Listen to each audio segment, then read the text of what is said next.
Okay, so I'm busy with the buttonholes for these black safari shirts. So this is my last shirt that I'm busy with, and then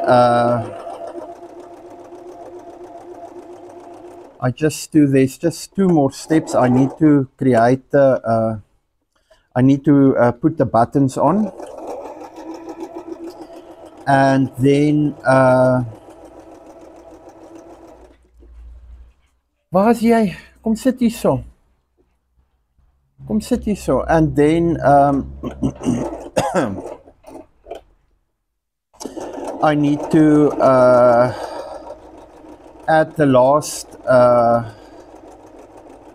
label, which is the wash and care, and then I'm finished.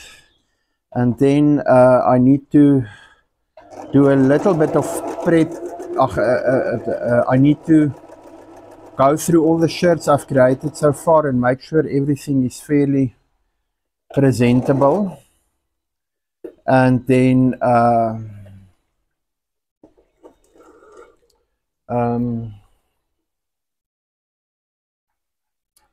I'm finished with this, and then the next step is just to go and buy more cloth and to make some more shirts, and to, in any case, I'm already marketing the shirts, and maybe I'll go to a market or so to go and sell them. So this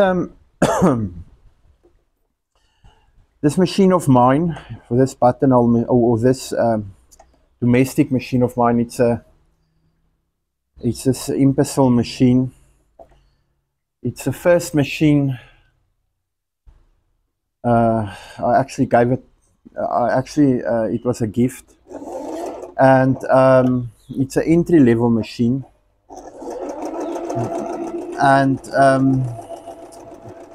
Impesil used to be a South African brand. Well, I think it's still a South African brand, but the machines aren't made here anymore. I think the holding company for Impesil in South Africa is the same company, holding company for Brother machines, but I'm fairly happy with the machine. It does. In any case, I only do buttonholes on this machine, and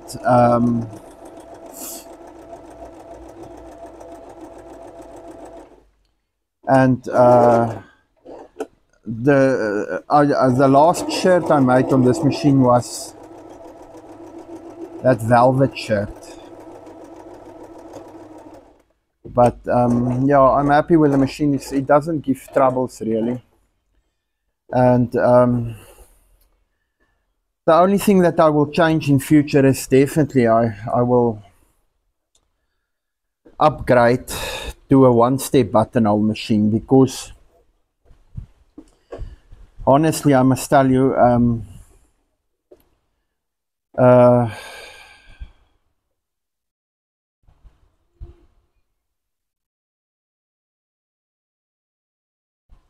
this four-step buttonhole machines are just a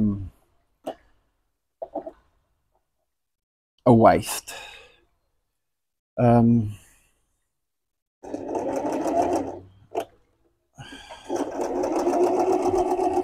Because you first do a zigzag, then you change it here to do a forward, basically a forward big zigzag, and then you do a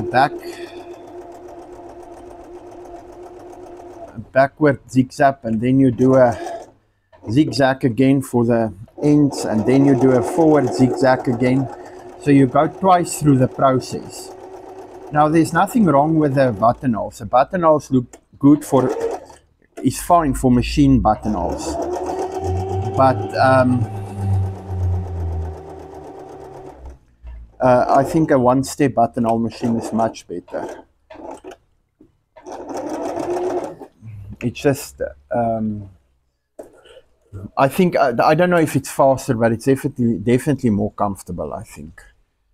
And also you just put the button at the back of the button foot, and it measures for you. Where with this machine, you can't put a button at the back. You need to do a test first in terms of the button, the size of the button, and then make sure that it is done correctly. It's a waste of time. So if you can afford, and they're not that expensive, but if you can afford a machine that does one step buttonholes, it's better. Now the other thing with this machine, and that is what I don't know, and if ever I purchase a machine that does a one-step buttonhole, I will definitely first take a shirt and go and do buttonholes and ask for I want to sit and I want to do buttonholes on it and see if I'm happy with it. Because this thing of buying machines online is nonsense. It's absolute nonsense. If you can find a place where you can purchase a machine, they must show you exactly how the machine works. So with this machine, the pressure foot cannot be adjusted. So what happens is you need to help the fabric through. And I've seen on other social media posts, there are ladies there, seamstresses, that say that on a lot of the machines that are one-step buttonholes machines, you still need to help feed the fabric through. Now that is absolute nonsense. I don't need that. I've seen some other machines that has got a massive foot. The pressure can be adjusted, and there's generally no trouble with those machines to put the buttonholes through. So I think that is definitely something I will have a look at first, because nowadays it seems to me you buy the machines. Everybody's selling sewing machines, and everybody tells you how wonderful the machine is, but nobody shows you how the machine works and whether it actually can do what you want to do. And that's absolute nonsense. So I will not buy a machine online and wait for it to arrive at my house and then struggle afterwards, and then I'm not happy. So so I think what I'll do is when the time is right and it is necessary to do larger quantities, I will certainly think about a proper buttonhole machine in terms of maybe a one-step buttonhole, because the normal buttonhole machines, sorry, the industrial buttonhole machines are too expensive. And in any case, this is not a big operation that I'm running here, so there's no need for a buttonhole machine, an industrial buttonhole machine yet. But I will first see. But this four-step buttonhole thing is fine for now, until because there are fairly inexpensive one-step buttonhole machines, but I can, when you just look at it, you can see that the buttonhole foot is not big enough. It is not strong enough. You can't adjust the pressure foot of the machine, and so I will just go and buy proper. You know, if ever it comes to that, just buy a proper machine. Really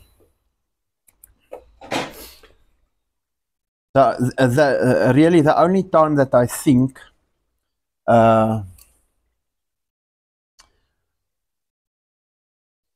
when I bought this machine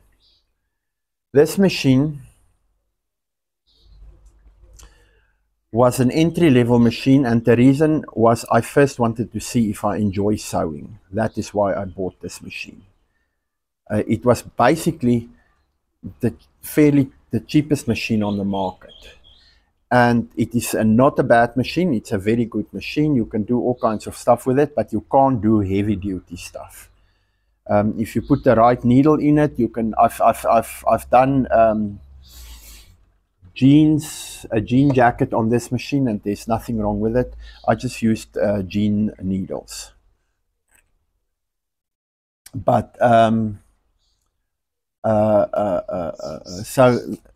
it's a good machine for I would say for beginners, but you can only buy it in South Africa. You can't. I don't think you can buy it any other place.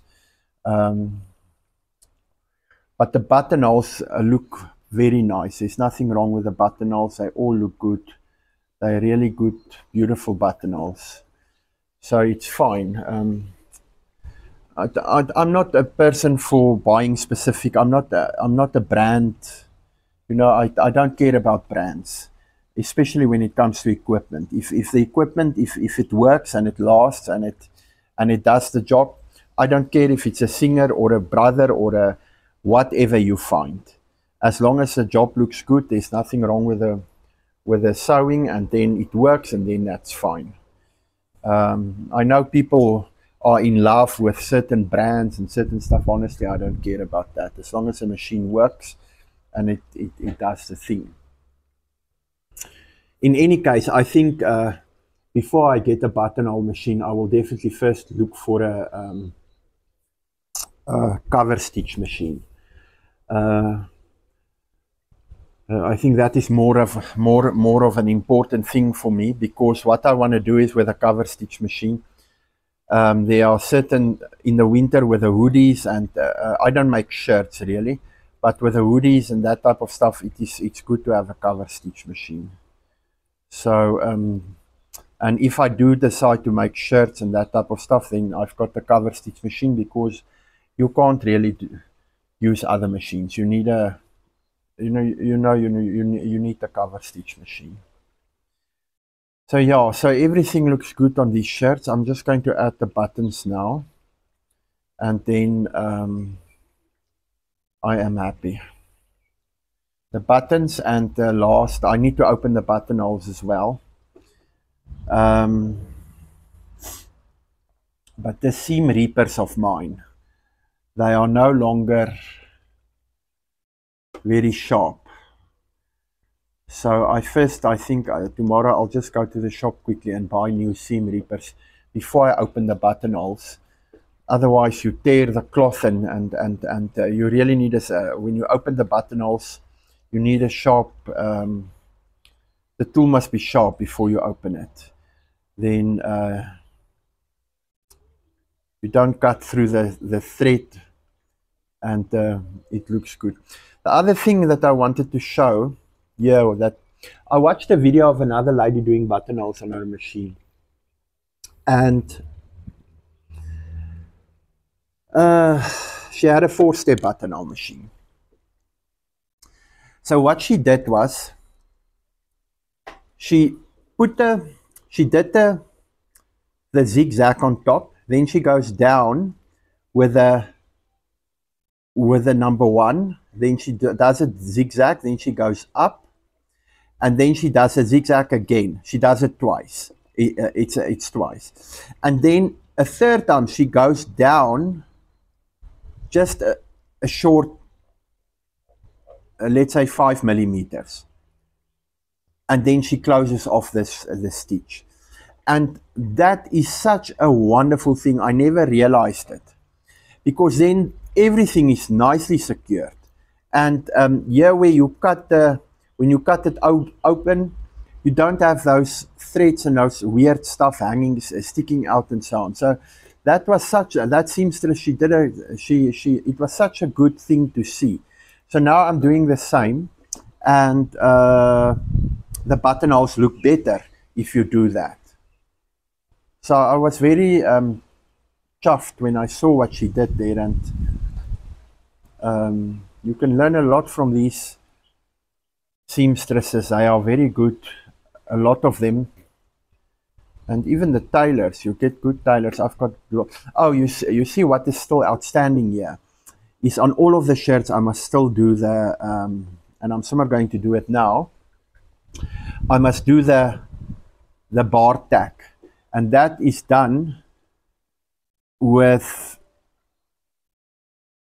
the number 1. So I somewhere put it on number 1, and then I do the bar tack here. I forgot about that, and that is very important.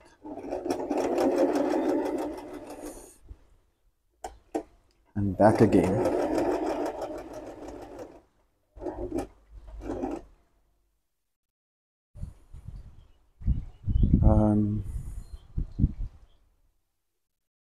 I can't remember now. Or do I just do a 9 there, and then I still do short there. Yeah, that's how I do it.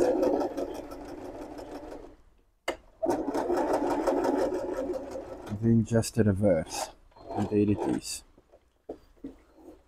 So then the tack is done, the bar tack, there it is. So the pocket is more secure. So that is a good. I almost forgot about that, but I would have checked the process, because I do look at the process before when I'm finished with the shirt. So the bar tack looks good, and the pocket is secured on that side.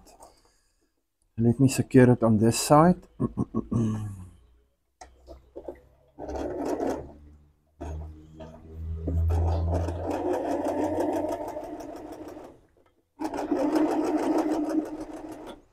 I think what I will do is I must, but it's already short there. Okay.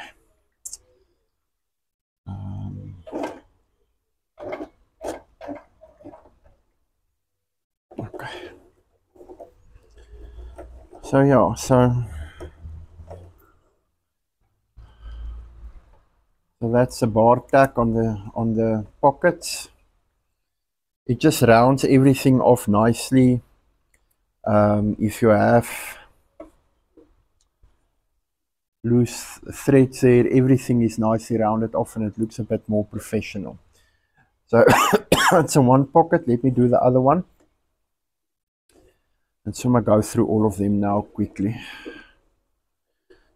Oh, yes. Here on top, right in the middle. Okay, so this is now finished.